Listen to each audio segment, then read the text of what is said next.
Hello, everyone. My name is Antonio Juarez. I am 38 years old. I am a software engineer by occupation. I have worked with Google for 7 years. I'm now working in a robotics company.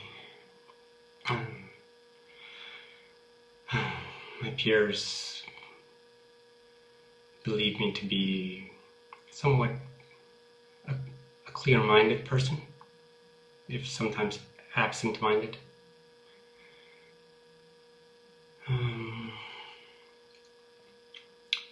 I studied computer science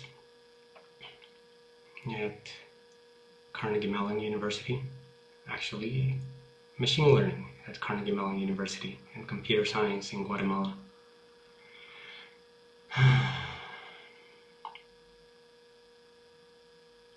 And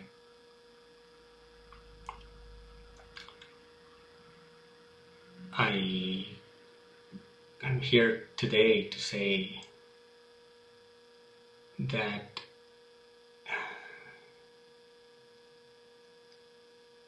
I know that the inner world exists.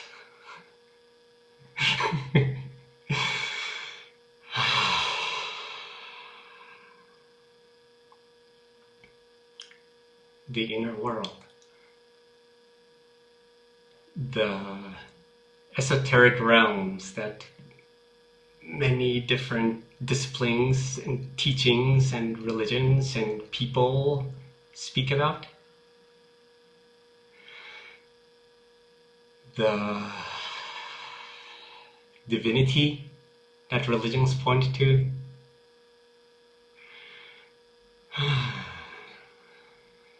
The kingdom of God that Christianity talks about.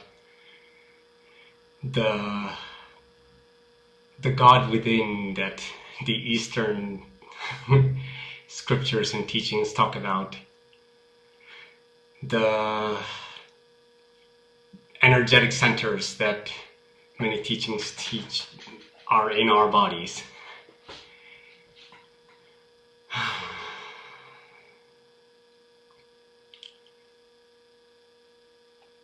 The dream worlds that Carl Jung pointed to, I believe. The ecstasies that the whirling dervishes of the Middle East experience. The outlandish experiences that that people consuming psychedelic substances also report. So many of these. I cannot claim truth to all of them or sincerity to all of them. I just know for certain that that it exists. And I prefaced saying this now by my professional status in the world and my educational status in the world, because I have seen in the world that is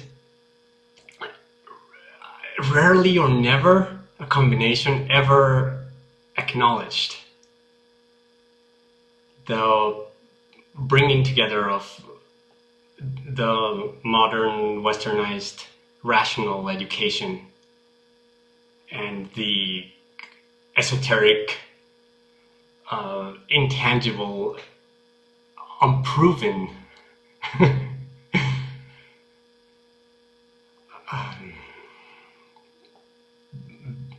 beliefs.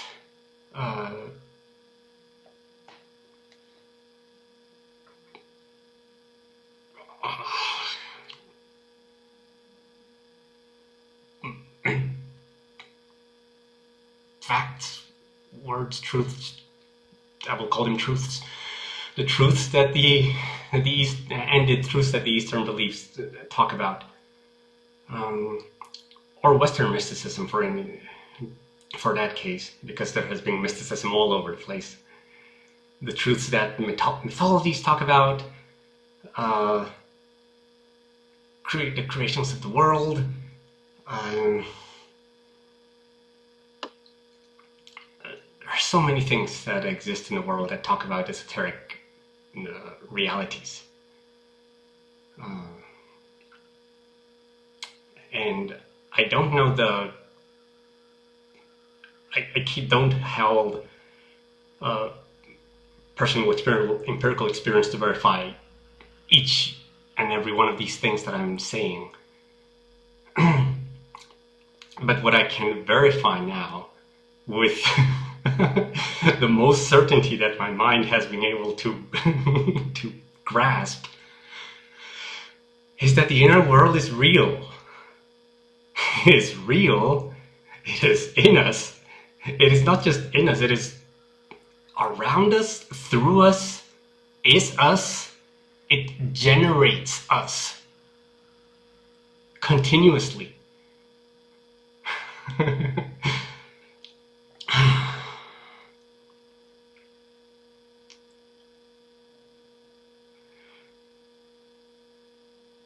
I find it so very important in the world that this be acknowledged with absolute certainty. Not necessarily with tangible proof, and it says, here, look at this evidence.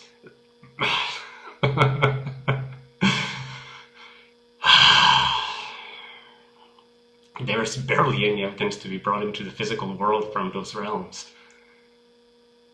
But they exist. They affect us. They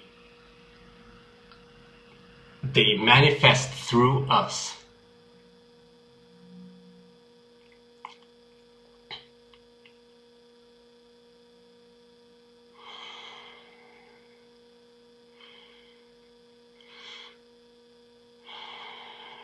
And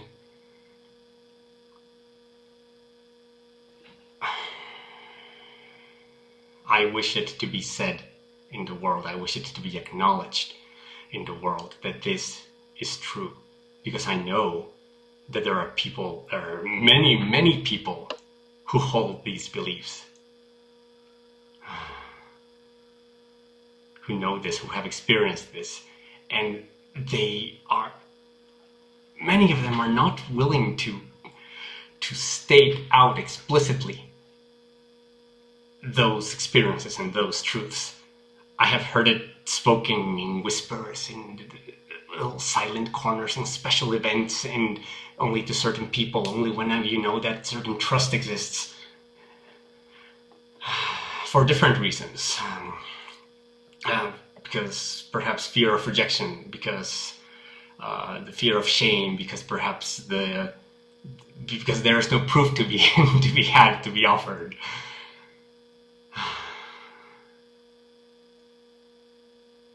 It's not spoken openly, particularly by people who have a firm, westernized, growing up life.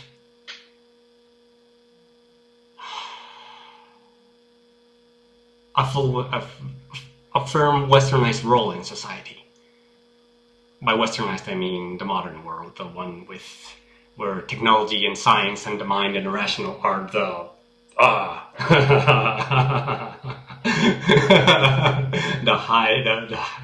the most high, the things to be revered. Oh, intelligence, is it not the important thing in this world? Because with intelligence we can make technology and we can understand, and it is important. And yes, that is all important. It is all important. It's not to be rejected.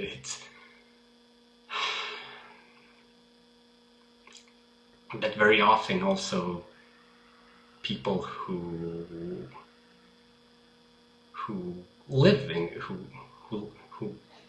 live in this westernized mode, and this did this just turn off? Did you turn off?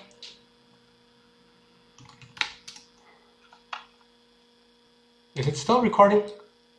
Hello? 10:28. Oh, okay. I'll continue. What was I talking about? Westernized role, science. Yes, rational minds. Rational minds wants proof. Science wants proof. I think it's a completely right way to go about things, because in the past it has not been the case that proof has been needed, and things have been believed when they have not had any firm cause to be believed. So completely yes. Science rejects that which is not proven. Great. However, often at times these offers of other realities that exist and experiences that don't fit in with what the rational mind has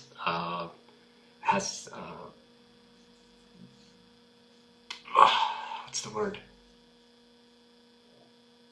Like when wine drops and makes when it has been distilled into which human experience has been distilled. When new experiences come up and they don't fit in with that which has been distilled from human observation into the science and technology that we have today, it is rejected. Not only is it rejected, it is shamed. It is shamed, and it is ostracized out from society and said, no, that's not true. What, are you crazy? And with this shame, then naturally the reaction of people who have these experiences is not to talk about it, especially if they have a role in society that requires that shame not to be there, like a professional, a respected profession to hold in the world, to acquire income, and to be respected by my peers, and to have friends who also need to respect me for me to fit in their social circle. And with this shame, with this culture of shame of new realities that has happened in the last, I don't know, 1 century, 2 centuries.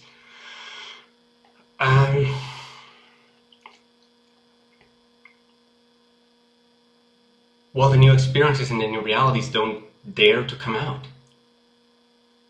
The new evidence doesn't dare to be shown out to the world because they're afraid of being rejected from society, which is a pretty bad thing to have happen to us in such a tight-knit society as today, where we rely on everyone else for our survival, for our shelter, for our food, for our clothes, for our everything. And most of us are specialized in one field that alone would not provide for survival almost at all. And of course then it is natural that these experiences of new realms of unknown, of widely unknown realms, are not presented to the world, because people are afraid that they will be shamed, that they will be pushed out of society, rejected from society, seen as unfit to think, seen as unfit to fit in society that does not explicitly include these inner realities. Where is the role of a person that does accept that these inner realities exist, that claims truth to openly to the chakras and to and into the deep truths that is to be found through dance or through singing or through psychedelic substances or through meditation. All of these practices that exist, they do exist, and they are slowly creeping into society. Yoga has become fairly well accepted, an exercise of the physical body. Good, that is good. And it has been accepted in what is it, open society, only because it has produced evidence that it's good enough for society. Oh, it relieves stress. Okay, stress is a proven enough thing. Okay, well then yoga is a good thing because it relieves stress, so we will allow it to be in us. And slowly things are being accepted in the world, I see. And I feel it is slower than I would like. It is slower than I think it needs to be. Because new evidences and new experiences are coming up, I'm sure, day by day, week by week, hour by hour, throughout millions and billions of people all around the world. I don't know about most of them, I'm sure. What I know is that I have sought these experiences from a natural urge to know what is the truth.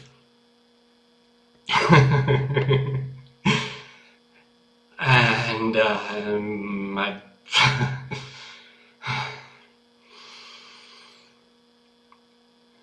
I'm here to verify, to testify to that truth.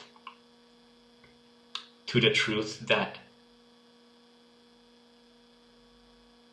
thing that people call God exists.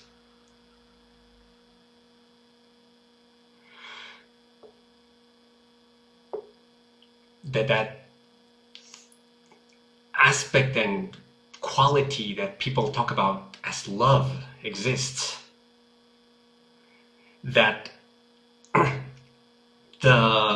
these intangible things of the human experience, like emotions and thoughts, and apparent crazinesses that exist,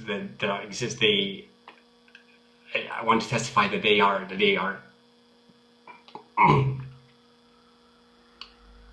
part of our world. But they are not things that occur merely in our arrangement of neural cells. Not just here, perhaps, but all in the body. But it's not isolated experiences and glitches. They correspond to a wider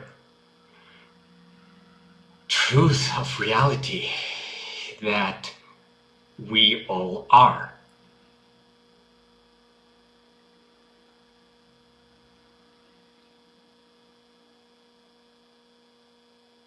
God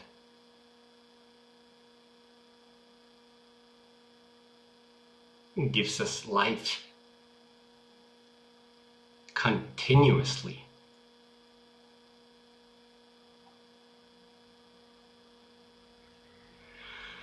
Into and through our human channels that we have grown.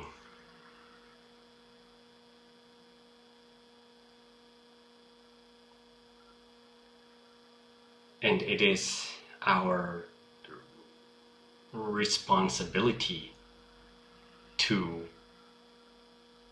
flow it through to the rest of the world. We humans are relatively special in this world that we know, because we are the only beings with physical form, this material form, dense physical form. and the ability to contact our rationality, the realm of the mind, and the higher realms through the mind.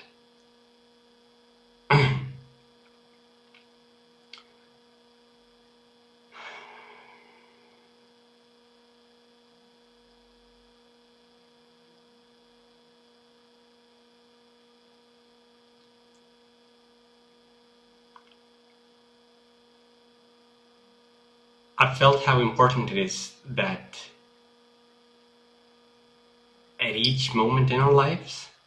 Did you turn off again? Again, are you running? 2053? I hope your audio is still running.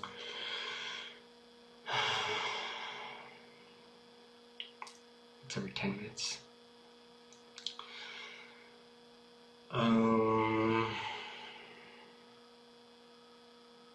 Trust.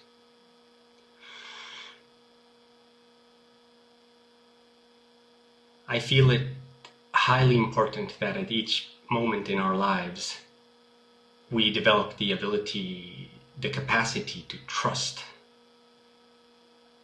in us and in what is happening at each moment.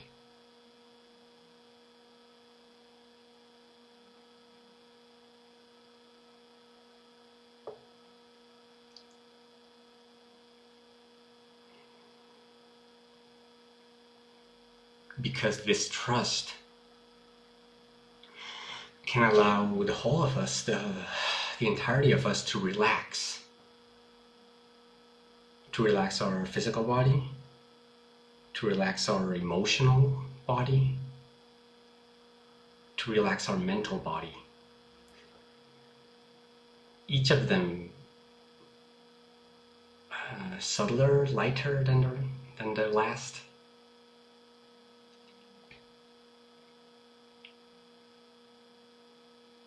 But they all need this relaxation so that the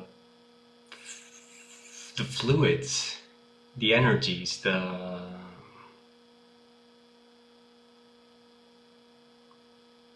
influences from the higher realms can flow into us and through us.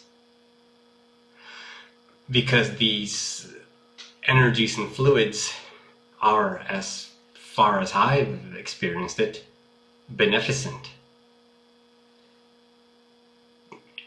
Not specifically to each individual human, but to the entirety of humanity, and not just to humanity, of beneficence to the entirety of existence. And what this flow is intending to do through us is to flow life into us, beneficent life into us that allows us to grow. Each of us humans, and yes, the rest of the world as well, in ways that may seem paradoxical for a human to say when it seems that humanity is is damaging and destroying the physical kingdoms, the mineral kingdom, the vegetable kingdom, and the animal kingdom.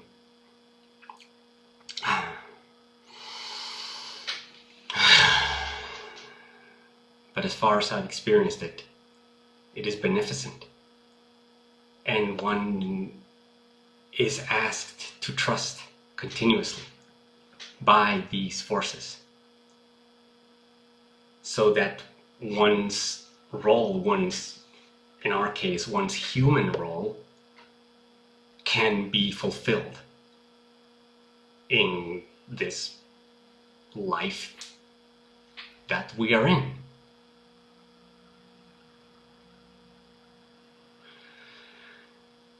Human life. Human life. Humans, human growth. When we grow, our growth is, our growth and our maturity is closely tied in with the concept of regulation, of regulating these bodies that we are given and or that we grew, we're grown. I say it in these uncertain pronouns because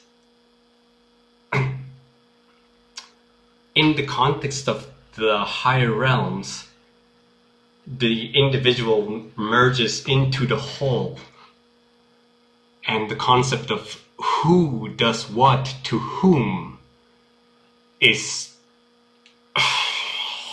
different, and I don't understand it. But coming back to regulation, I believe, and believe, by believe I mean, regardless of whether it is etymologically the correct root, by believe I mean that I live as if assuming that this is true, with the assumption that this is true, is that regulation. Yes, I believe that this maturity or growth is tied up with regulation, with the training / taming / controlling of these bodies that we built / grown.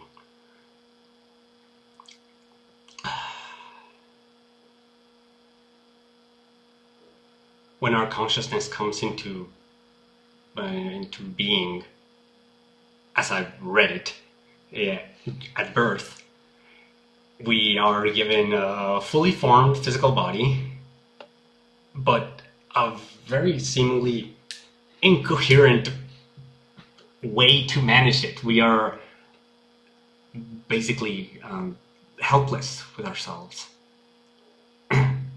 And so our task for the following few years of our lives is to learn how to regulate our physical bodies.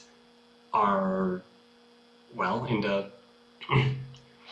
the terms of some literature that I've read, it is actually the training of our etheric bodies that are closely linked to our nervous systems, where we are learning motricity, where we are learning how to regulate the things that we do for our physical body, how to regulate the way we eat, how to regulate the way we excrete. When do we excrete? How do we excrete? When is it when is it comfortable? When not? Where is it correct to do so? How to regulate the strength that we exert so that it's not too strong that it damages others, not too weak that we're unable to take care of ourselves. Physical regulation. That happened for a few years, and that I've seen in the world. That is usually well done. And then afterwards, as I continue to say, I believe that the next natural step for us to organically grow into is to be able to regulate our emotional bodies. And this I see as less effective, less widespread in our society.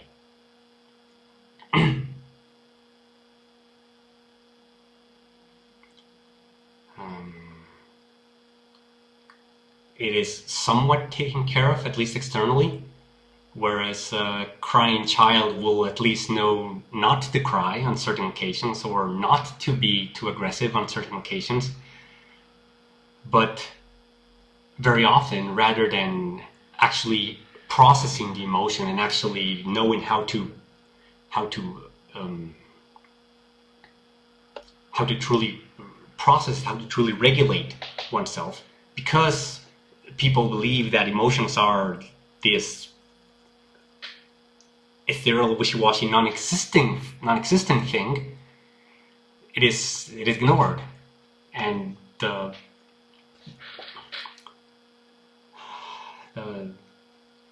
general consensus is that, oh, if they stopped crying, that's almost good enough.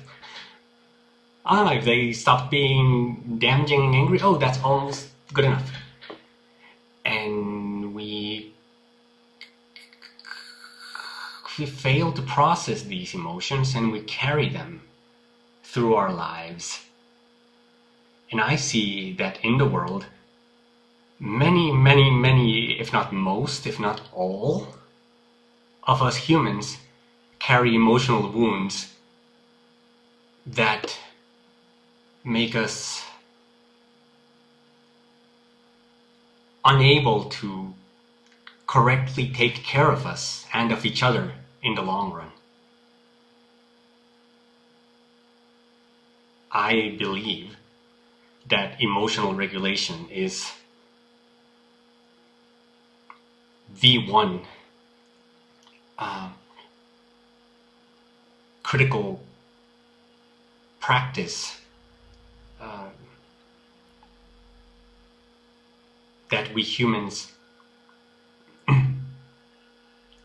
if we included them in our cultures, they would cause the most positive impact, at least releasing impact in the world. Because what I see in the world is conflicts, unhappinesses, lonelinesses, hurts, vengeances, revenges, both, frustrations, resentments, lifelong resentments, generations of resentments and of hurt and of sadnesses, wars, selfishnesses between individuals, between families, between countries, between continents, between genders. We have hurt each other for so long.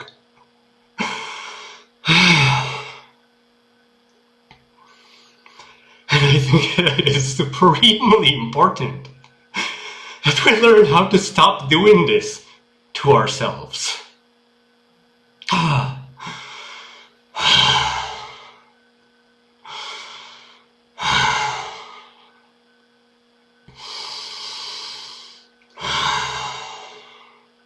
So I speak, and I try.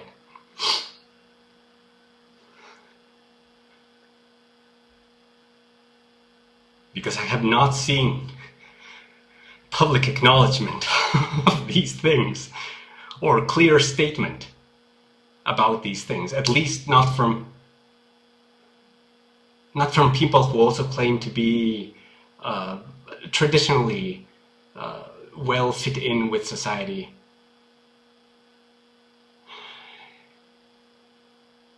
And I don't wish to apply blame or anything of the sort, but I'd rather like to see there's a gap there. There's a gap. There are people who grow on the rational side of things. Great, that is good. There are people who grow on the esoteric side of things. Good, that is great. There are people who do both things. Good, and they express their interest in one of them only in certain circles, and they express their interest in other events, in other topics, on the other topics, but only in certain circles, only in certain circumstances and contexts. And perhaps when one has already rejected one side, then one goes to the other and allows oneself to fully accept the other. And what I see the gap is that there is no gap that joins the two and acknowledges it is all the same. It is all the same, and one doesn't need to to be crazy to be able to say this.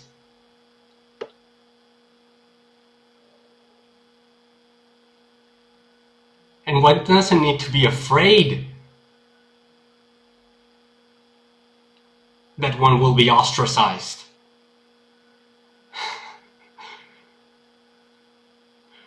From society. Well, fear. That's another topic. But I see that gap. And that is why I am here to say this. To say it is all true. To say that the rational deserves focus. To say that the esoteric deserves focus. And whoever is interested in it, may they have the openness as well to show themselves, both to themselves and to others.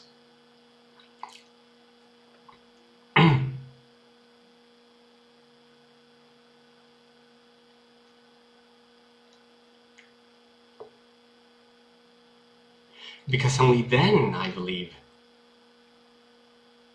will this acceptance of the need of the inner realities come. Many people these days speak of the coming higher energies and that the world is changing and that there is a revolution coming and that we are evolving into something. I don't know about all that. I know that we are growing humanity rapidly. And whether this is a critical point in our development, I don't know.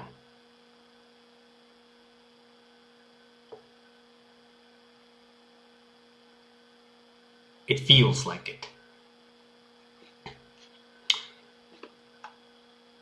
What I know is that there are gaps in our cultures and our societies, very often because of this culture of shame that we have against each other and against our different parts of our cultures, truly. The divide between science and religion has been enormous for a long time, centuries now, I think.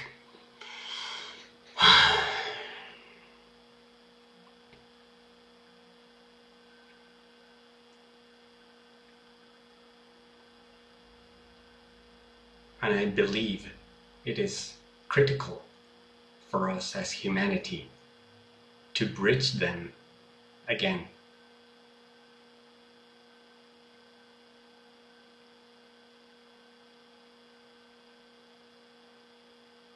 That is why I am explicit with my statement. I work professionally in software engineering.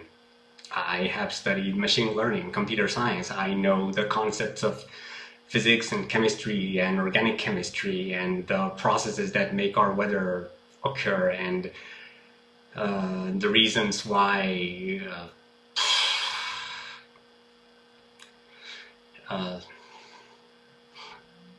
science has ridiculed at times traditional ways of thinking, traditional attributions of the why of things to one another. I want to acknowledge that, and fully knowing that there perhaps is shame, or not. There is no shame from my side. that perhaps that there is rejection to be had from society, that there is to be ostracizing from society. That I want to say that the inner realities exist, the esoteric realities, if it tries to be a more complete way of expressing oneself. I think this is a good first part of this video. I will continue talking, but probably will place this in other videos.